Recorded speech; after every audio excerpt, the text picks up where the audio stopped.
There's a supplement with decades of safety data, millions of users, and a growing pile of research suggesting it might improve memory and cognition. You've probably heard of it. You'd be forgiven for thinking it was just for gym bros.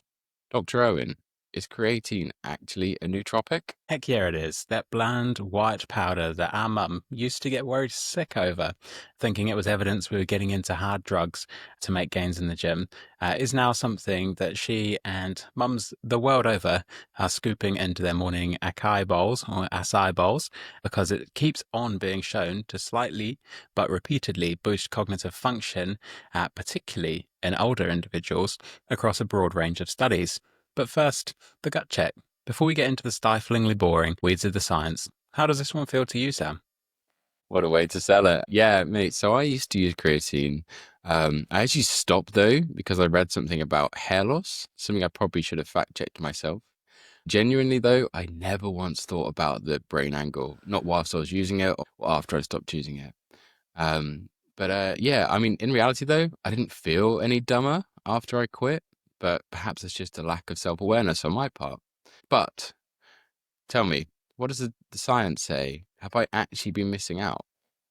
Well, firstly, the science doesn't really back up that concern with hair loss. We'll link another video that I did on exactly that here. But if we get into the science of creatine supplementation, perhaps it helps to first understand what's happening in the body.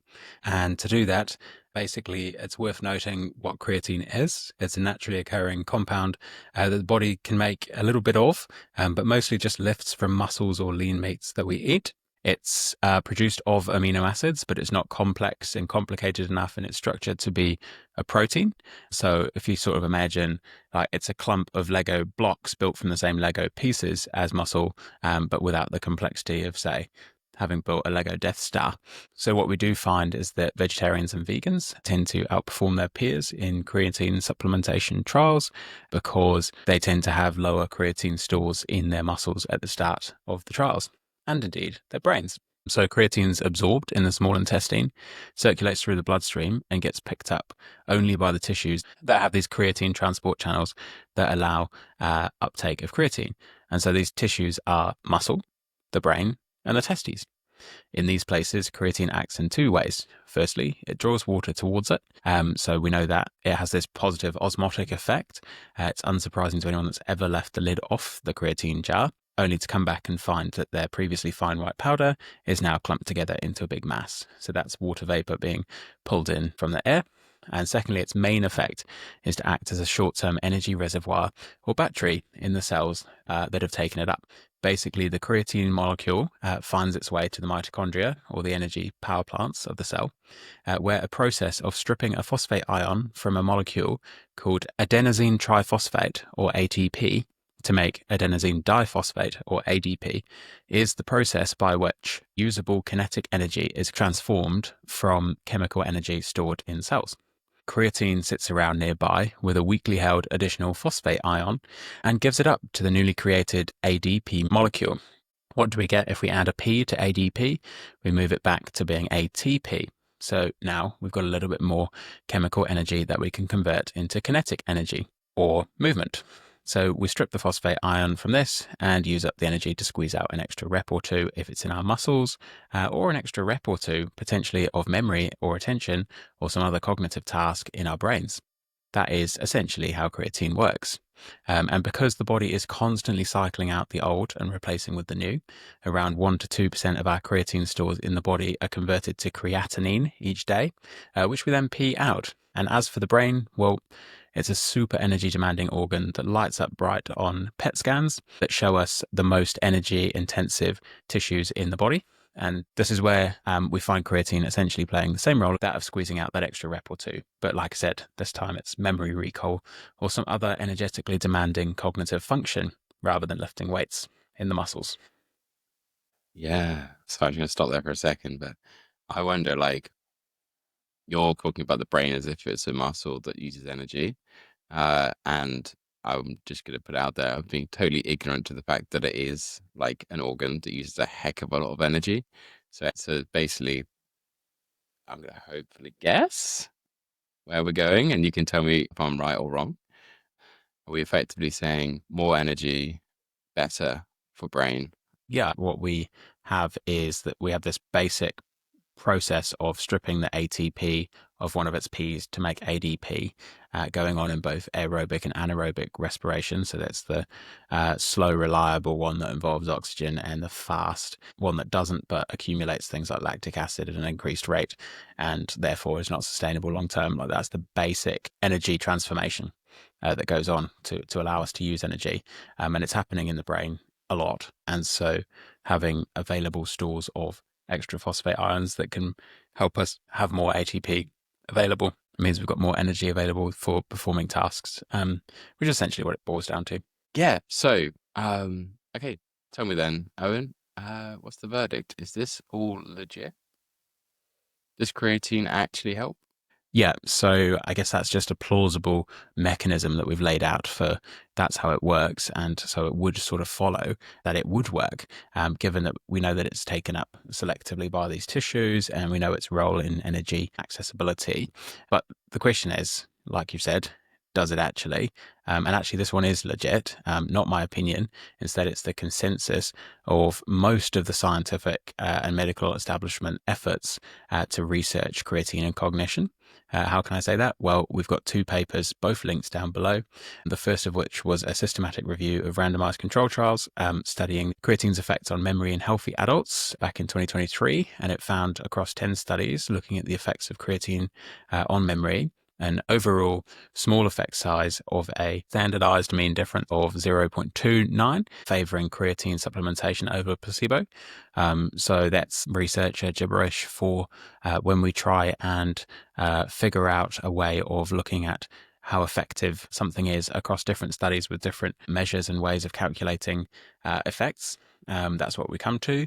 Then when they split it down further in that paper, we find that we've got actually a much larger effect size of 0.88. And so basically a score of 0 is no effect, and a score of 1 is a pretty enormous effect of your intervention. For the studies that looked at older people from 64 to 74 years of age. And then we found a much smaller effect in those looking at children and adolescents and also young adults. So that's quite encouraging, quite suggestive, but there are lots of holes, patches in the data. There are also a small number of studies that found no positive effect that couldn't have potentially been a product of random chance.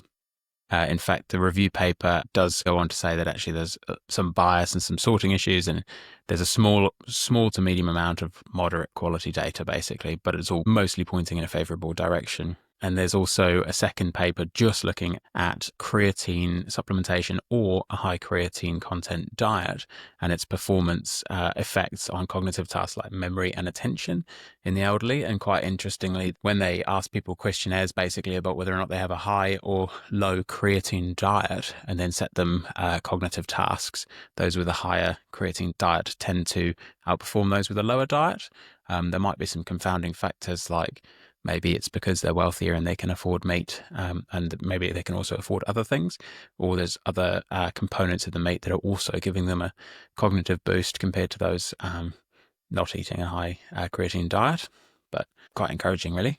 Do you know to what factor the improvement in performance was Oh, like the size of the improvement? between the two groups? Yeah.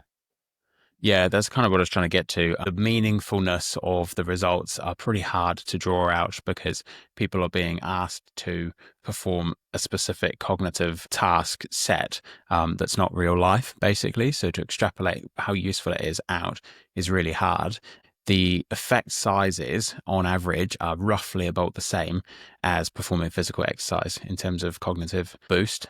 It's hard to compare with any medicines for cognitive decline because the populations that they're given to are different. So, for example, you can't easily compare how creatine works on healthy adults to how donepezil or one of the Alzheimer's drugs works on people with Alzheimer's disease, because it's real sort of apples and oranges territory. Unfortunately, it's really hard to say. And we do know that there was a study in sleep-deprived individuals that showed actually a very large effect. So we do know there are lots of factors that would moderate how big the effect is, how old you are, how much creatine you already have in your body and in your brain, in your muscles, which will be heavily influenced by your diet, and what condition you arrive into the trial in, essentially, and the amount of creatine you take. Nice.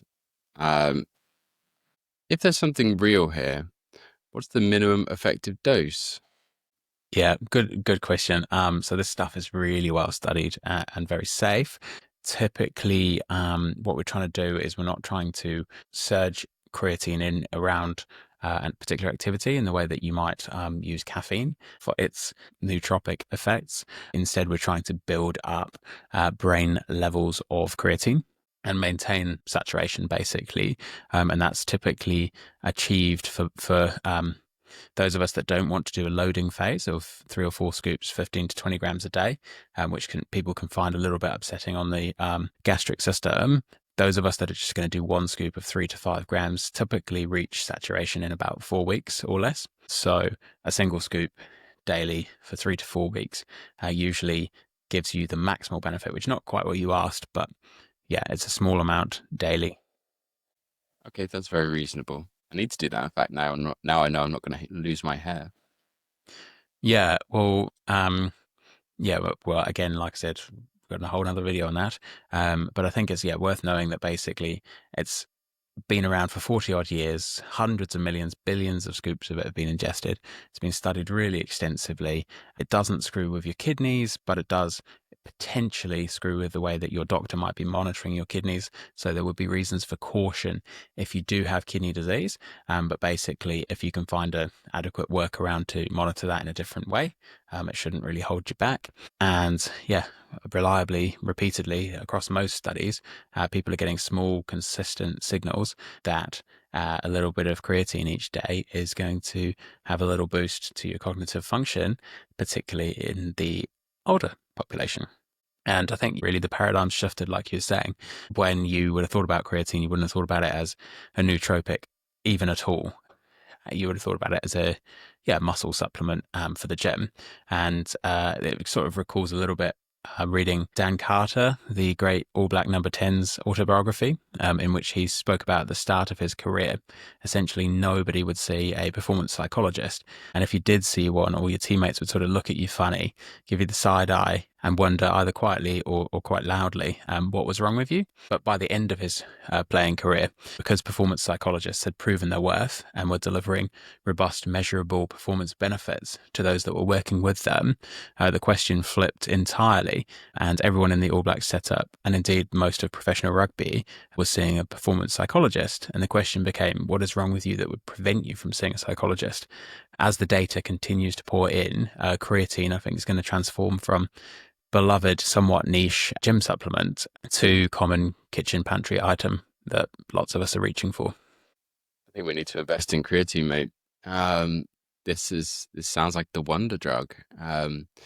Nice. Okay. Well, I would say it's the opposite of a wonder drug. Like, it's not a drug. The impacts are not profound enough for it to be categorized as such.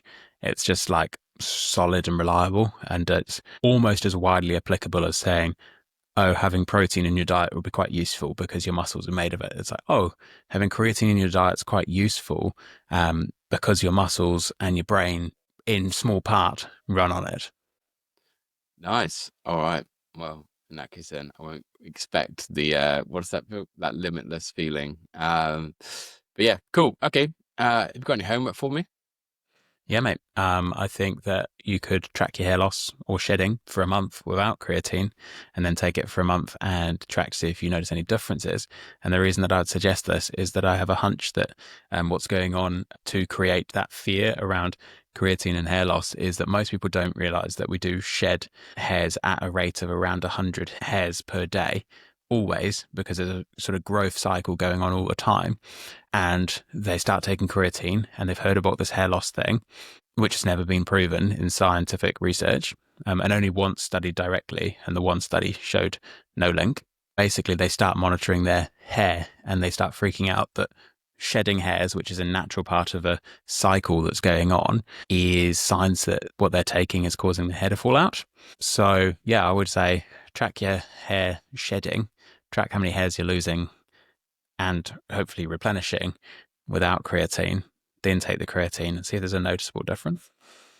Right, I love it. Well, we better call it there because I need to order myself some creatine. I'll see you next week. See ya.